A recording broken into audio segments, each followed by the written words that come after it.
Assalamualaikum warahmatullahi wabarakatuh. Alhamdulillahirabbil alamin. Selamat pagi anak-anak, selamat bertemu lagi dengan Bapak. Semoga kita selalu dalam lindungan Allah Subhanahu wa taala dan diberikan kesehatan. Amin ya rabbal alamin. Anak-anakku sekalian yang soleh dan soleha, hari ini kita akan belajar tema 3, subtema 3, pembelajaran 1. Kita sudah mempelajari tokoh-tokoh dunia dengan penemuannya. Lalu sikap-sikap seperti apakah yang harus dimiliki untuk menjadi seorang penemu? Ayo kita belajar dari Pak Habibie. Baca dengan teliti teks biografi tentang perjalanan hidup Bapak Habibie berikut ini. Disiplin dan kerja keras awal dari sebuah inovasi yang cemerlang. Silakan kalian baca halaman 113 sampai dengan 115. Setelah kalian membaca biografi tentang perjalanan hidup Bapak Habibie, silakan kalian jawab pertanyaan berikut. 1. Apa topik masalah dari teks tersebut? 2. Apakah teks tersebut adalah jenis teks eksplanasi ilmiah? Jelaskan dan berikan contoh. Pertanyaan ketiga, apa pesan yang ingin disampaikan penulis melalui teks tersebut? Diskusikan pertanyaan tersebut bersama teman atau kedua orang tua kalian dan tuliskan jawabannya pada kolom yang sudah tersedia.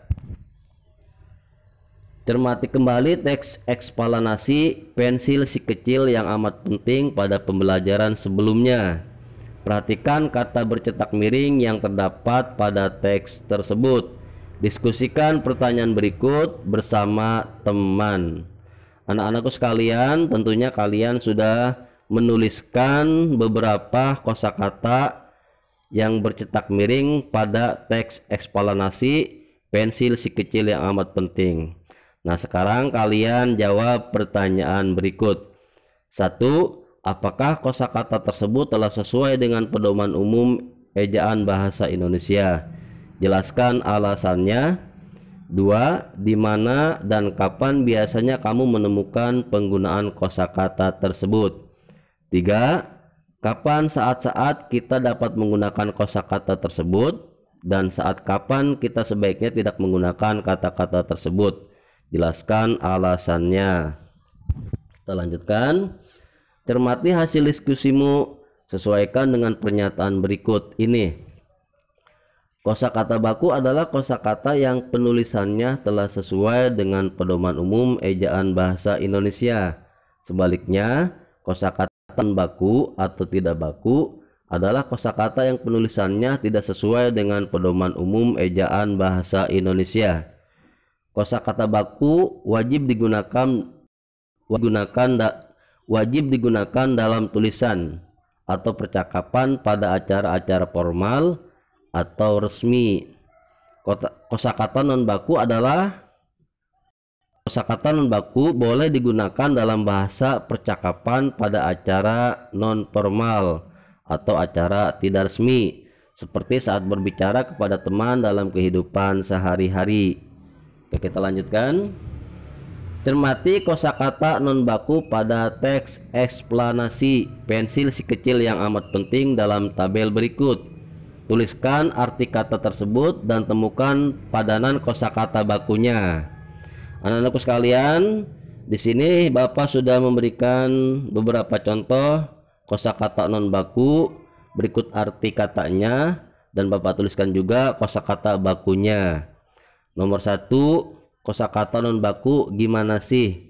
Arti kata gimana sih adalah kata tanya untuk menanyakan cara. Kosakata bakunya adalah bagaimana. 2, kosakata non baku dari kata bikin. Arti kata bikin adalah membuat sesuatu. Kosakata bakunya adalah membuat.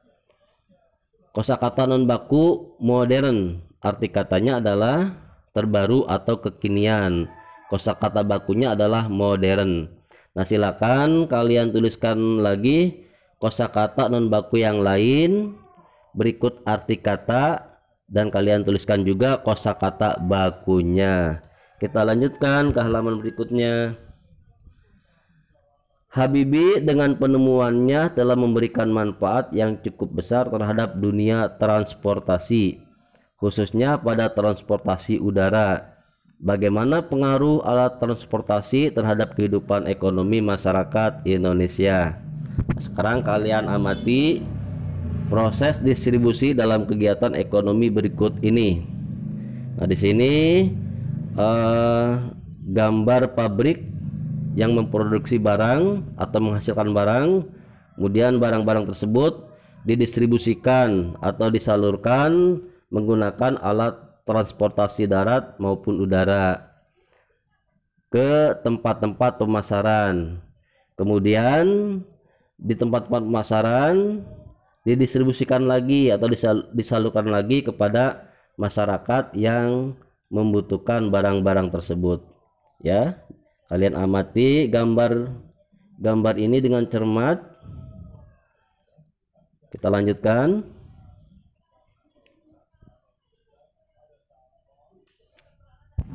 Nah, setelah kalian mengamati gambar-gambar tadi, proses pendistribusian barang dari pabrik ke tempat pemasaran sampai ke pedagang eceran, yang kemudian dijual ke masyarakat. Nah, di sini ada beberapa hal yang perlu diskusikan. Yang pertama, bagaimana pengaruh alat transportasi modern terhadap penyebaran barang-barang hasil produksi pertanian, perikanan, dan industri. Berikan beberapa contohnya. 2. Apa yang akan terjadi pada kehidupan masyarakat jika tidak terdapat beragam alat transportasi modern seperti pesawat terbang, kapal laut, kereta api, dan truk kargo. Oke, kita lanjutkan. Nah, di sini ada diagram yang harus kita isi. Beragam hasil produksi. Nah, pada kolom ini kita tulis beragam hasil produksi. Di sini sudah Bapak tulis. Contohnya pakaian, hasil perikanan, hasil pertanian. Nah, silakan kalian tulis lagi ragam hasil produksi yang lain, ya. Nah, setelah itu untuk mendistribusikan beragam hasil produksi ini tentunya harus ada alat transportasi, ya, karena alat transportasi ini sangat mempengaruhi perekonomian masyarakat. Nah, kita tuliskan apa sih pengaruh pendistribusian menggunakan alat transportasi pada kehidupan masyarakat. Di sini sudah Bapak tuliskan. Yang pertama, masyarakat akan mudah mendapatkan hasil produksi. Yang kedua, harga barang stabil. Nah, silakan kalian tuliskan lagi pengaruh adanya alat transportasi terhadap kehidupan masyarakat. Nah, lalu bagaimana kalau misalkan tidak ada alat transportasi? Apakah berpengaruh? Sangat berpengaruh terhadap kehidupan masyarakat. Di sini sudah Bapak tuliskan juga contohnya pengaruh terhadap kehidupan masyarakat. Masyarakat akan kesulitan mendapatkan hasil produksi. Yang kedua, harga barang tidak stabil. Silakan kalian tuliskan lagi pengaruh yang lain apabila tidak ada alat transportasi terhadap kehidupan masyarakat. Kita lanjutkan anak-anak. Amati rangkaian seri dan rangkaian paralel yang telah dibuat pada pertemuan sebelumnya. Diskusikan bersama teman atau kedua orang tua kalian untuk menemukan persamaan dan perbedaannya. Tuliskan dalam diagram pen berikut.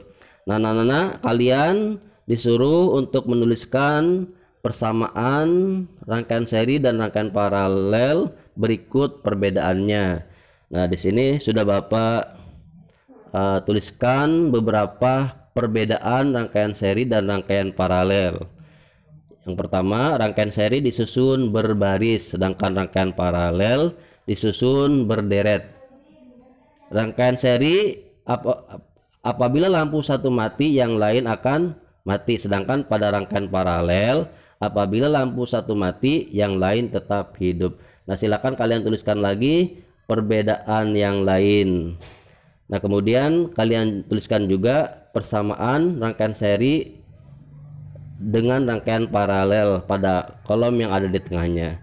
Cukup sekian materi hari ini, kurang lebihnya mohon maaf. Semoga bermanfaat. Akhirul kalam, assalamualaikum warahmatullahi wabarakatuh.